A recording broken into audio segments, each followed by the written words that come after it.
ఉన్నట్లయితే నీవు వెంటనే తగినటువంటి నిర్ణయం తీసుకో, నీవు వచ్చి నన్ను వెంబడించు అనేటువంటి మాట. కాబట్టి ఏ విషయంలో కూడా ద్విమనస్కులు కాకుండా, రెండు రకాలైనటువంటి మనస్సు కాకుండా, ఏది యోగ్యమైనదో ఏది అవసరమైనటువంటిదో అది మనం నిర్ణయం తీసుకోవాలి. మార్త కూడా రెండు విషయాల్లో ఏది తేల్చుకోలేటువంటి పరిస్థితిలో ఉన్నది. ఒకవైపేమో ఆతిథ్యము ప్రభువుకు చేయాలని, మరొక వైపేమో యేసు యొక్క మాటలు వినాలని. ఈ రెండులో ఏది ప్రాముఖ్యమో ఆమె ఎరగలేకపోయింది. అయితే మరియ మాత్రము యేసు యొక్క పాదముల దగ్గర కూర్చొని ఆయన దయగలిగినటువంటి మాటలు వింటే అది ఆశీర్వాదము అని యోగ్యమైనటువంటి నిర్ణయం తీసుకున్నది. అందును బట్టి ప్రభు అన్నాడు, మార్తా మార్తా, నీవు అనేకమైనటువంటి విషయంలో నీవు జాగ్రత్త కలిగి ఉన్నావు, కానీ మరియ ఉత్తమమైన దానిని ఏర్పరచమనెను. అది ఆమె యొక్కనే తీసివేయబడదు. మరియలాగా మనం ఉత్తమమైన నిర్ణయం ఏమిటో ఆ నిర్ణయం తీసుకోవాలి. అదే రీతిగా మరొక యవనస్తుడు ప్రభు దగ్గరకు వచ్చి, అయ్యా నిత్యస్యం పొందడానికి నేను ఏ మంచి కార్యం చేయాలి అని ప్రభువుని అడిగినప్పుడు ప్రభు అన్నాడు, ఇదిగో ఈ యొక్క నిత్యశీవాని గురించి, ఇక మంచి కార్యాన్ని గురించి నన్ను ఎందుకు అడుగుతున్నా, నువ్వు వెళ్ళి ధర్మశాస్త్రం పాటించమని చెప్పాడు. ఆ వ్యక్తి అన్నాడు, అయ్యా మోషే ధర్మశాస్త్రమే కదా నేను పాటిస్తున్నాను. బాల్యం నుండే నా యొక్క తల్లిదండ్రులు ఆ యొక్క ధర్మశాస్త్రం నాకు నేర్పించారు. నేను యూదుడుగా ఉన్నాను, నేను ఆ రీతిగా ఇదిగో చక్కటి పెంపకం కలిగినటువంటి వాడిని. అయితే ప్రభువా, ఇదిగో నాకు ఏ లోటు లేదు కదా అని అంటున్నాడు. ప్రభు ఒక మాట అన్నాడు, నీకు ఒకటి కుదవగా ఉన్నది. నీవు పరిపూర్ణుడు కావాలని కోరినట్లయితే, నీవు దేన్నైతే ప్రేమిస్తున్నావో, ఏ ధనమైతే నీవు అధికంగా కలిగి ఉన్నావో, ఆ ధనాన్ని నీవు అమ్మి పేదలకిచ్చి అప్పుడు నన్ను వెంబడించుము అని చెప్పాడు. వాస్తవానికి ధర్మశాస్త్రం నెరవేర్చుట లేక మతము, ఆచారము, సాంప్రదాయము ఇవి మాత్రమే కాదు, కానీ యేసు క్రీస్తును వెంబడించటంలో నీవు దేనికి ప్రాముఖ్యత ఇస్తూ ఉన్నావు? ఏ వ్యక్తి కూడా లోకములో స్త్రీకిని దేవునికి దాసుడిగా ఉండనేరడు. ఉంటే స్త్రీకైనా దాసుడిగా ఉండాలి, లేదంటే ప్రభువుకైనా ఉండాలి. ఏది కూడా అతను నిర్ణయం తీసుకోలేకపోతున్నాడు. ఈ యొక్క యవనస్తుడికి, ఈ వ్యక్తికి యేసు ప్రభువు కావాలి, ధనము కావాలి, ఏది కూడా విడిచిపెట్టదలుచుకోలేదు.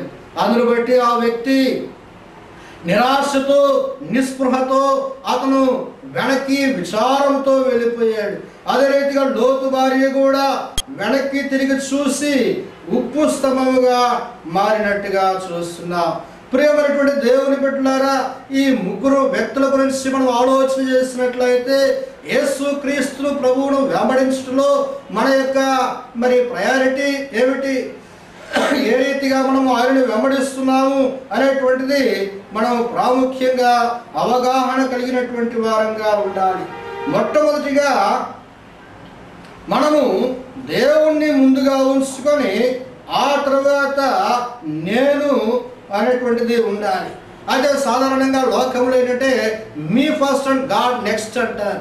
అంటే ఏదైనా ముందు నేను, ఆ తర్వాత దేవుడు. ప్రియమైన దేవుని బిడ్డలారా, దేవునికి ప్రాముఖ్యత ఇచ్చినప్పుడు ముందు ఆయన యొక్క మనం విశ్వాసం కలిగి ఆయన పని చేయగలిగితే ప్రభువు మన పని చేస్తాడు. ఆయన అందును బట్టి మనమందరం కూడా మనము ఆయన యొక్క శిష్యులంగా ఉంటూ ఉన్నాం. ఆయన మనల్ని ఏర్పాటు చేసుకున్నాడు, మనము ఆయన్ని ఏర్పాటు చేసుకోలేదు. శిష్యుల్ని ఏ రీతిగా అయితే పిలుచుకున్నాడు, ఇదిగో మిమ్మల్ని మనుషులు బట్టేటువంటి జాలులుగా చేస్తారని చెప్పినప్పుడు వారందరూ కూడా వారి యొక్క వలలు విడిచిపెట్టారు, దారులు విడిచిపెట్టారు, వ్యాపారం విడిచిపెట్టి యేసుని వెంబడించారు.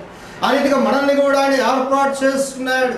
ఆ యొక్క ఏర్పాటును ఎక్కడే కానీ మనం నిరర్థకం చేయకుండా ఆయన యొక్క శిష్యులుగా ఉంటున్నప్పుడు మనకి ఎంత గొప్ప ధన్యత ఉందో, ఆ యొక్క ధన్యతను మనం ఎల్లప్పుడూ కూడా మనం ఆలోచించాలి.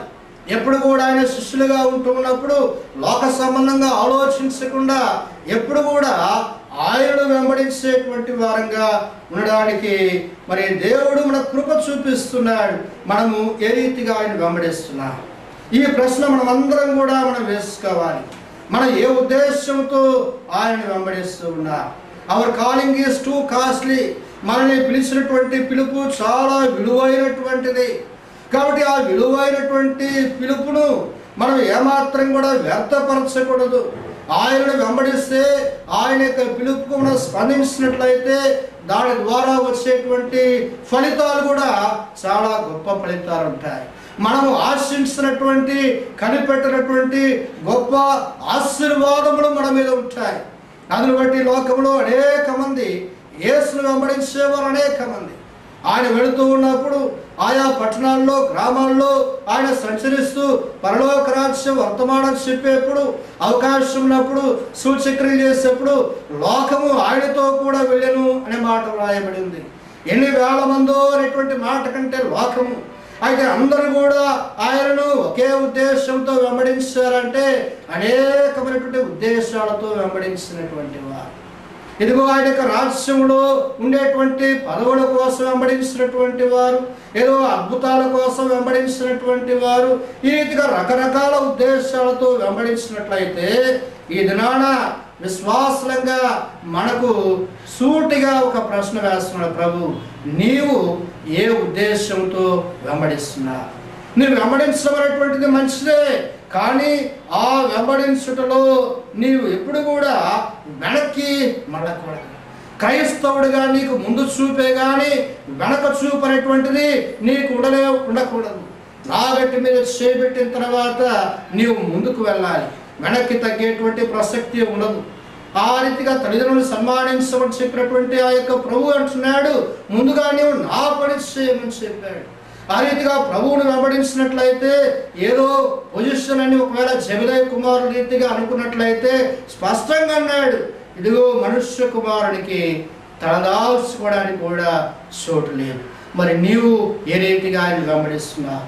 ఆయన వెంబడించేటువంటి ఉద్దేశం అయితే మంచిదే, కానీ వెంబడించినప్పుడు నీ ఒక విషయం జ్ఞాపకం చేసుకోవాలి. నేను ఎందుకు వెంబడిస్తున్నాను ప్రభువును అంటే, నేను ఆయన యొక్క రాజ్యమును ఆయన నీతిని వెదకడానికి నేను వెంబడిస్తున్నాను. ఈ లోకంలో నాకు అప్పగించినటువంటి బాధ్యత కంటే కూడా ప్రభువును వెంబడించడం నాకు ఆధిక్యత. లేక ఈ కుటుంబపరమైనటువంటి బంధకాలన్నిటికంటే కూడా ఇదిగో యేసు క్రీస్తును వెంబడించుట అనేటువంటిది నాకు ఎంతో ఆశీర్వాదకరమైనటువంటి విషయాన్ని మనం జ్ఞాపకం చేసుకోవాల్సిన అవసరత ఉన్నది. ఈ దినాలలో అనేక మంది యేసు క్రీస్తును వెంబడిస్తున్నామని చెప్పేటువంటి వారు, క్రైస్తవులని చెప్పేటువంటి వారు నిజమైనటువంటి ఆ యొక్క విశ్వాసంలో పడిపోతున్నారు. ఆ రీతిగా విశ్వాసంతో ముందుకు వెళ్ళలేక వెనక్కి మళ్ళలేక ద్విమనస్కులుగా రెండు రకాలైనటువంటి మనసులతో వారు నైతికంగా పడిపోతున్నారు. మనం ఏ రీతిగా ప్రభువులో ముందుకు ఎదగాలి ప్రియులారా, మనం ప్రభువులో దినదినం కూడా వర్ధిల్లేటువంటి వారంగా ఉండాలి. విశ్వాసంలో పడిపోయేటువంటి వారంగా ఉండకూడదు. మనల్ని పిలుచుకున్నటువంటి ఆ యొక్క పిలుపులో ఉన్నటువంటి ఉద్దేశం ఏంటంటే, ఇదిగో మీరు అనేకులకు ఆశీర్వాదకరంగా ఉన్నారు. మనకు ఒక వృత్తి ఇచ్చడం ప్రొఫెషనల్ అంటే మనుషులు బట్టేటువంటి చాలరులుగా. ఈ పని ఏ ఒక్కరిది మాత్రమే కాదు, ఇదేదో కాపురుల పనిని లేక బిషప్ల పని కాదు. ప్రతి విశ్వాసి కూడా ప్రీస్టుడ్ ఆఫ్ ఆల్ బిలీవర్స్ అని మార్టిన్ లూథర్ గారు చెప్పినట్టుగా ప్రతి విశ్వాసి కూడా నీవు యేసుక్రీస్తునందు విశ్వాసం ఉంచినట్లయితే నీ పని ఏంటంటే, ఇదిగో ఆ యొక్క పడిపోయినటువంటి లేక అనేకమైనటువంటి ఆత్మలు ఉన్నాయి, ఆత్మల్ని ప్రభు దగ్గరికి నడిపించేటువంటి ఆ యొక్క బాధ్యత నీ మీద నా మీద ఉన్నది.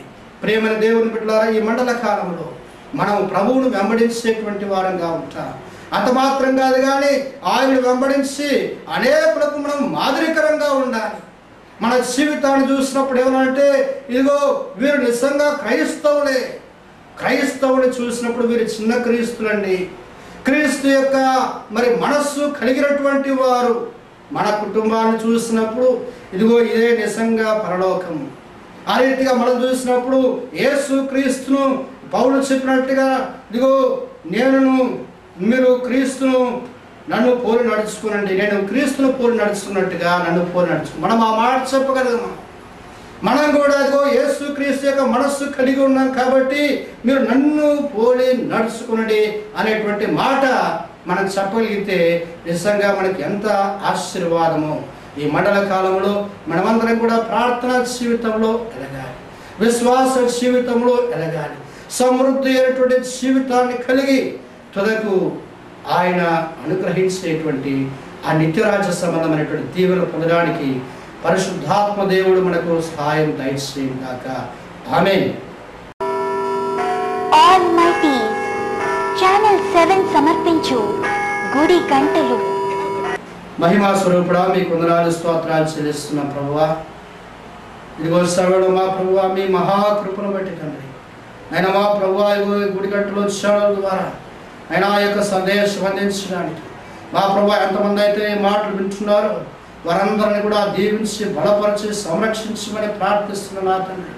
నేను క్రైస్తవ శిష్యరికంలో ఉన్నటువంటి విలువను మేము గుర్తెరిగి ఎల్లప్పుడూ మీ బిడ్డలుగాను అనేకులకు మాదిరికరంగా ఉండడానికి కృప దయచేయమని ఈ మనవుడు ప్రభువును రక్షకుడునైన యేసు క్రీస్తు ద్వారా మిక్కిలి వినయంగా ప్రతిమాలు వేడుకుంటున్నాం పరమ తండ్రి. ఆమేన్. మన తండ్రి అయిన దేవుని ప్రేమయు ప్రభువైన యేసు క్రీస్తు కృపయు ఆదరణకర్త అయిన పరిశుద్ధాత్మ నిత్య సహవాసము మనందరికీ నిత్యము తోడై ఉండును గాక. ఆమేన్.